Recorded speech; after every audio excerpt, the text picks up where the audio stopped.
Today we got a new story in the Tales Under the Golden Sun short story series. These are official Final Fantasy XIV short stories, and this is the second of 4 stories planned for release at the moment. This is the story The Party Never Ends, and it is about Dancing Green, one of the bosses from the second part of the Arcadion raid. So expect spoilers for the raid series along with the Dawntrail MSQ. If you enjoy the reading, give the video your commendation by liking and subscribing. But now let's get into the tale. In the early hours of the morning, a Setona man sat slumped on the stairs of True View, haggard and hollow. He was called Eya, flower in his native tongue, but few addressed him with this delicate name. Most knew him only as Dancing Green, acclaimed Arcadian combatant and fixture of Alexandria nightlife. True to his reputation, he had spent the prior evening gallivanting through the city's liveliest district, only stumbling home at dawn. Granted, to an Alexandrian, night and day were differentiated by little more than the number on a timepiece. Inside Everkeep, the streets of Solution 9 were perpetually bathed in the glow of Electrope.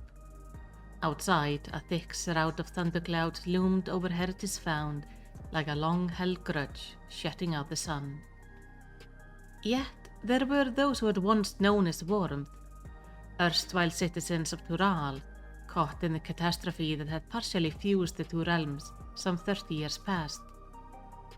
Eya could recite the old stories by heart, for though he draped himself in the trapping of a city-bred man, he had spent his youth far from the tower's shadow, raised by a mother with great reverence for nature, who wove Setona tradition into every tale. Long before you were born, Eya, Yasselani basked in the sun's embrace. Ours was a land beautiful beyond words, so devoted to the symbol of life were their ancestors that they named themselves in his honor.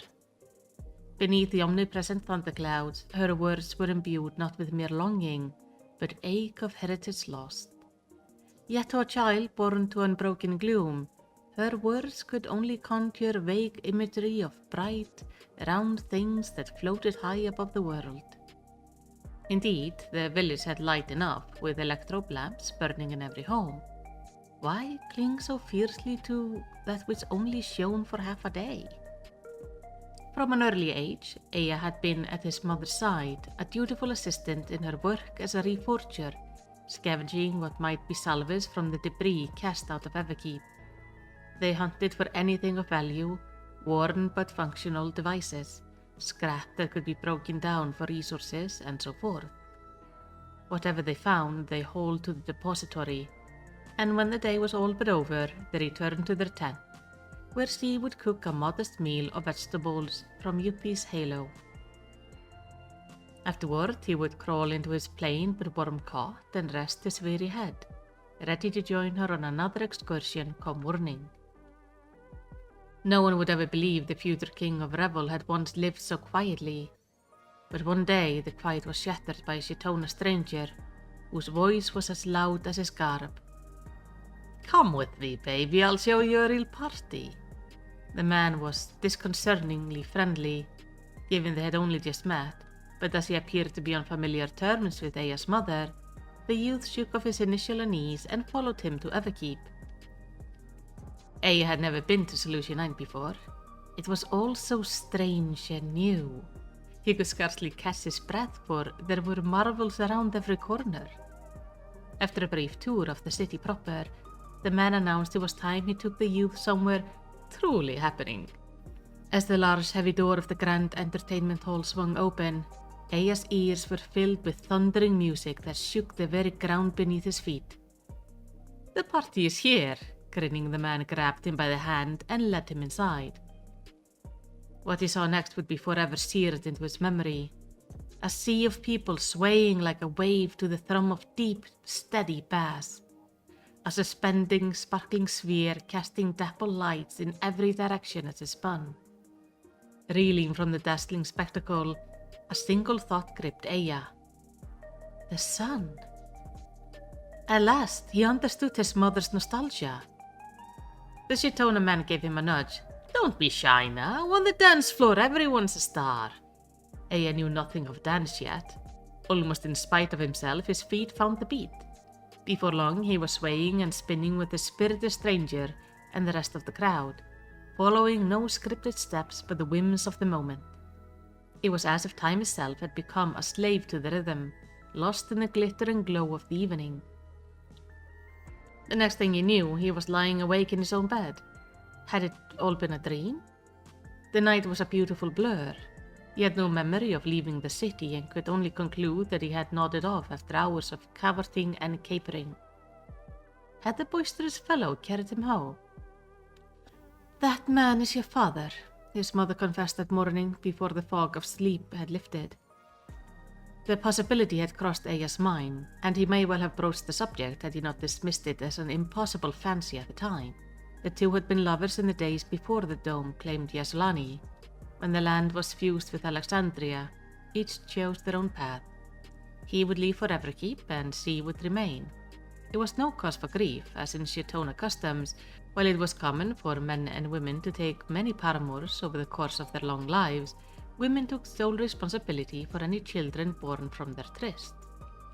Aya then eagerly told his mother of how he had not only basked in the glory of the sun in Solution 9, but frolicked beneath it all night long. His heart swelled with pride as his mother's eyes grew wide. Yet a beat later she threw back her head and cackled. What he had taken for the sun, she told him between failed attempts to stifle laughter, was but a gaudy light fixture commonly hung above dance floors. In hindsight, it was painfully obvious, and so great was his embarrassment that he resolved to forget all about Everkeep. Mercifully, his father never visited again. Some days later, while they worked side by side, Aya's mother paused and studied her son. "What's put a spring in your step?" she asked. "Nothing," he muttered, turning away and busying himself with the task at hand. He was terrified. She had caught him dancing, and he hadn't even noticed. The harder he tried to suppress the memory, the harder it strained to break free. When he shut his eyes, shifting light flickered beneath his eyelids, and when all was quiet, his fingers would idly tap the rhythm of a primal bass. It was a yearning that could no longer be denied. "I belong on the dance floor." Aya had left his heart in Solution 9, and he ached to go back. Yet he dared not speak of it to his mother, for it was a betrayal of her belief that they should live in harmony with nature, no matter the hardship. So he would slip away whenever he could to dance in secret. An unused tent, a quiet field, a crumbling ruin, anywhere could be his dance floor. In his mind's eye, the mirror ball always glistened. Weeks and moons and years passed. Like all male Shitona, Aya's masculine features did not emerge until puberty, and at 15 summers he was now growing into a broad-shouldered young man. When their people lived under the sun, it had been tradition for boys to leave their homeland, but he doubted he would have to follow suit. Where could he even go, when the dome's walls were all but impenetrable? His mother had other ideas. "Now that you're a man grown, you should go and live in the tower," she declared. "Pursue your passion for dancing." Aya blinked. She knows? How? She let out a familiar cackle. A mother knows her son's heart. "But I can't. What kind of son runs off to Everkeep and abandons the woman who bore and raised him?" "Listen to me, Aya. When you were young, I told you that Shitona was our word for the sun. But its true meaning is sun divided. We must accept nature's blessing and burdens alike, and pass them on, so that each of us might shine in our own way." The young man said nothing. Processing this revelation, that his mother continued. "This is where I choose to cast my light, and this is where I will remain. But your splendor is needed elsewhere. So go, my dear son, find your place and burn bright." The next day, with naught but the clothes on his back, Aya came to resolution and was allocated a job and an apartment. Life in the city was not without its hardship, yet he thrived. Being a nature-born talent or the fruits of daily practice, he stole the spotlight and soon was recruited as a backup dancer for a well-known musical performer. It was then, at the height of his newfound success, that fate once again came calling in the form of a stylishly dressed older man. "How would you like to compete in the Arcadion?" It was an opportunity like no other, as the man spoke of Alexandrian's vaunted martial tournament. Aya hesitated at first, citing his lack of training and experience, but was assured that with the aid of feral souls, his killer choreography would be more than sufficient. And so, unable to resist the allure of what was undeniably Solution 9's biggest stage, he agreed to take part, and Dancing Green made his dazzling debut.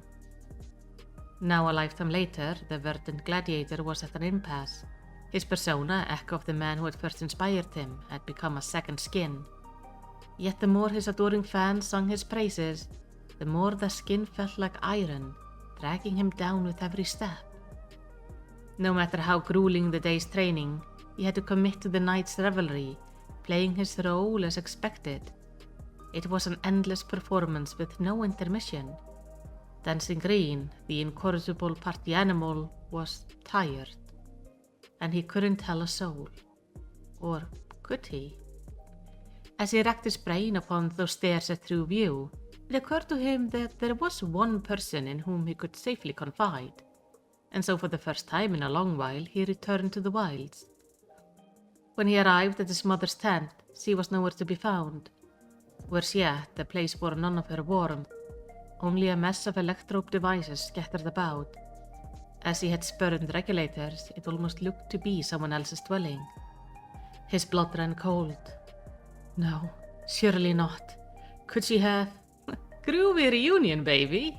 Aya spun and locked eyes with his father, whom he hadn't seen since the night in Everkeep. Your mother left on a journey to go and see the sun. But life inside the dome is more my style, so she kindly let me have the tent. Relief washed over Aya. He recalled there had been no few rumors about a newly opened passage through the dome wall.